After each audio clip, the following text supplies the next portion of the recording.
नमस्कार प्यारे दोस्तों, एक बार फिर से आपका स्वागत है मेरे YouTube चैनल पर। प्यारे दोस्तों, आज फिर एक नई कहानी के साथ हम उपस्थित हैं आज की ज्ञानवर्धक स्टोरी के साथ। प्यारे दोस्तों, आज ये प्यारी सी स्टोरी आप लोगों के लिए प्राचीन समय की बात है। प्रिय दोस्तों, इस वीडियो को जो सुन लेगा वो कभी भी अपनी माँ, पिता, सास ससुर से नफरत नहीं करेगा, अपने घर में कोई क्लेश नहीं करेगा। दोस्तों, कुछ समय पहले की बात है, सुमन और अमित की ये कहानी। राजेश और गायत्री जी के एक संतान थी। उनके पुत्र का नाम अमित था। राजेश और गायत्री जी एक छोटे से गांव में रहते थे। उस गांव में अपना जीवन अच्छे से बिता रहे थे। अमित बड़े ही सुख से अपने गांव के घर में रह रहा था। उसके पिताजी गांव में खेती करके अपने परिवार का पालन पोषण कर रहे थे। इधर अमित की माताजी सारा दिन घर का काम करके थक जाती थी और अमित कुछ पैसे कमाने के लिए नौकरी तलाश रहा था। अमित की माँ कहती है कि माँ अमित से बोलती है कि तुम शहर जाकर कोई नौकरी देख लो। ये सब अमित की माताजी बोलती है और अमित बोलता है, माँ तुम सही कह रही हो, अगर मैं शहर जाकर नौकरी करूँगा तो मुझे कुछ पैसे मिलेंगे और हमारा घर अच्छे से चल सकेगा, पिताजी को भी आराम मिलेगा। अमित शहर चला जाता है और फिर वहाँ जाकर शुरू में कम पैसे मिलते हैं क्योंकि अमित को कोई अनुभव नहीं होता है। वह छोटे पद पर काम कर रहा था। अमित बहुत ही मेहनती और अच्छे स्वभाव का था। अमित बहुत ही मन लगाकर काम करता था, बहुत ही लगन से काम कर रहा था, पूरी ईमानदारी के साथ। उसी के चलते अमित को फैक्ट्री में बड़े पद पर नौकरी मिल जाती है और अब उसे अच्छे पैसे भी मिलते हैं। अमित के माता पिता बहुत खुश होते हैं और बोलते हैं कि बेटा तुमने तो हमारा नाम रोशन कर दिया, इतनी बड़ी फैक्ट्री में काम जो करते हो और गांव में सभी लोग हमारी बड़ी इज्जत करते हैं। कहते हैं कि आपका बेटा बड़े ही संस्कारी और अच्छे स्वभाव का है, आप लोग उसका रिश्ता कर दीजिए। अमित के माता पिताजी अमित को बोलते हैं, बेटा अब तुम्हें शादी कर लेनी चाहिए, हम तुम्हारे लिए एक अच्छी सी सुंदर सी संस्कारी लड़की ढूंढते हैं। कई दिन बाद अमित के माता पिता को अमित के लिए एक सुंदर सी लड़की मिल जाती है। कुछ ही महीनों में अमित का विवाह हो जाता है। प्यारे दोस्तों, अब अमित की शादी हो जाती है। अमित की पत्नी बड़ी सुंदर व संस्कारी थी और अमित का विवाह बड़ी धूमधाम से हो जाता है। अमित की पत्नी पढ़ी लिखी और सुंदर थी।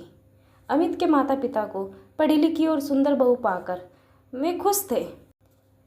सोच रहे थे कि ऐसी बहू पाकर अब हमारा जीवन सफल हो गया, हमारे पुत्र को विवाह हो गया, इतना सुंदर इतनी संस्कारी बहू मिली है, अब तो किसी बात की चिंता नहीं है। अमित कुछ दिन अपने माता पिता के साथ ही रहता है क्योंकि अमित ने शादी में 1 महीने की छुट्टी ले रखी थी और गांव में आया था, लेकिन शादी के बाद 1 महीना कैसे बीत जाता है पता ही नहीं चलता। एक दिन अमित अपनी पत्नी से कहता है कि सुमन, मैंने शादी के लिए 1 महीने की छुट्टी ले रखी थी, अब छुट्टी ख़त्म हो गई है, अब मुझे नौकरी के लिए शहर जाना होगा, तुम अपना और माता पिता का ध्यान रखना। और सुमन तुम चिंता मत करना, मैं कुछ महीने में आ जाऊंगा, मुझे छुट्टी मिल जाएगी, बहुत जल्दी ही मैं तुमसे मिलने के लिए आऊँगा। अपनी पत्नी से विदा लेकर सारा सामान लेकर अमित अपने माता पिता से आशीर्वाद लेता है और शहर की ओर चल देता है। अमित को कुछ महीने हो गए थे शहर गए हुए। कुछ महीने बाद घर वापस आता है, 2-3 दिन के लिए छुट्टी लेकर आता है। अमित अपने बारे में बताता है कि पूरा दिन फैक्ट्री में रहता हूँ, शाम को खाना भी नहीं मिलता, शाम को ऐसा खाना मुझे बनाना पड़ता है, मैं बहुत थक जाता हूँ, कभी बाहर खाता हूँ, कभी ऐसे ही सो जाता हूँ, खाना खाने का भी टाइम नहीं मिल पाता। अमित की माँ को अमित की बड़ी चिंता होती है कि पूरा दिन फैक्ट्री में रहता है फिर भी खाना नहीं खाता है। अमित की माँ बोलती है, पहले क्यों नहीं बताया तुमने हमें, चलो अब तुम अपने साथ सुमन को ले जाना, वो साथ रहेगी, तेरी सेवा भी करेगी, तुम्हारे घर का ध्यान भी रखेगी, जब तुम लौटोगे घर आओगे तो तुम्हें खाना भी देगी, तुम्हें घर आकर भी अच्छा लगेगा। प्यारे दोस्तों, अमित बोलता है कि माँ आप कैसी बात कर रही हो, अगर सुमन मेरे साथ रहेगी आप लोगों का कौन ध्यान रखेगा। बेटा तुम टेंशन मत लो, तेरी माँ में अभी इतनी ताकत है कि वो घर के काम के साथ साथ अपना और तुम्हारे पापा का भी ध्यान रख सके। हम यहाँ देख लेंगे, तुम अपना देखो। तुम अकेले रहते हो वहाँ, सुमन को साथ ले जाओ। माँ, मैं जानता था तुम सुमन को साथ भेज दोगी, इसलिए मैं कुछ नहीं बताता था, लेकिन आज तुमने सुन लिया। प्रिय दोस्तों, अमित अपनी पत्नी के पास जाता है और बोलता है कि सुमन, माँ ने तुम्हें साथ ले जाने के लिए कहा है। सुमन इतना सुनकर बहुत खुश होती है और अगले ही दिन में शहर के लिए निकल जाते हैं। शहर में जाकर वे बड़े सुख से रह रहे थे। कुछ दिन में उनके एक लड़का भी हो जाता है। अब वे अपने बच्चों के साथ शहर में रह रहे थे। सुमन शहर में बड़ी खुश थी, उसे किसी बात की कोई चिंता नहीं थी। लेकिन प्रिय दोस्तों, अमित को अपने माता पिता की चिंता लगी रहती थी। अमित के माता पिता जैसे तैसे अपना समय काट रहे थे। अमित के पिता रोज खेत में जाकर अपना काम करके वापस आ जाते और अमित की माँ खाना बनाकर मिल बांट कर खा लेते, और इस तरह दोनों बुढ़ापे में अकेले में दोनों अपना जीवन काट रहे थे। अब अमित और सुमन को शहर में रहते 4 साल हो गए थे। बड़े ही सुख से रह रहे थे, उनके पास किसी भी तरह का कोई समस्या नहीं थी। प्यारे दोस्तों, एक दिन की बात है, अमित फैक्ट्री में काम कर रहा था।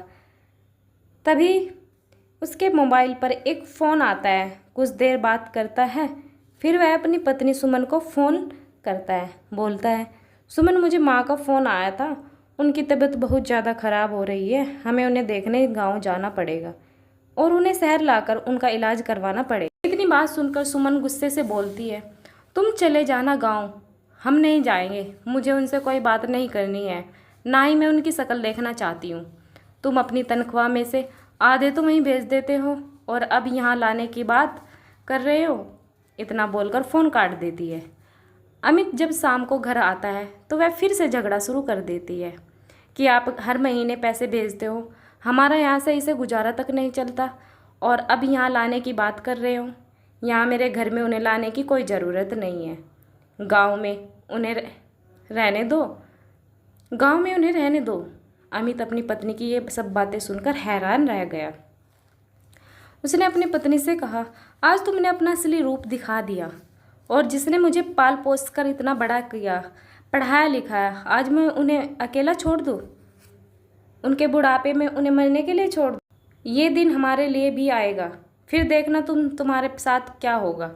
और जो ये समाज हमारी इज्जत करता है, हमारी तारीफ़ करता है, ये सब हमारे माँ बाप के आशीर्वाद का फल है। मैं क्या मुझसे पैसे लेंगे, वे तो मुझे खुद पैसे देते हैं। खेत में जो फसलें होती हैं उनका पैसा भी मेरे पास भेज देते हैं। तुम्हारी सोच बहुत ही घटिया है। और जो लोग अपने माँ बाप को बुढ़ापे में अकेला छोड़ देते हैं मरने के लिए, वे सब लोग पाप के भागीदार होते हैं। आज जो कुछ भी हम हैं सब माँ बाप की बदौलत है। और अगर आज हम अपने माता पिता की सेवा नहीं करेंगे तो क्या कल हमारे बच्चे हमारी सेवा करेंगे? यहाँ तो जैसे करोगे वैसा मिलेगा, माता पिता का आदर सम्मान करना पड़ेगा।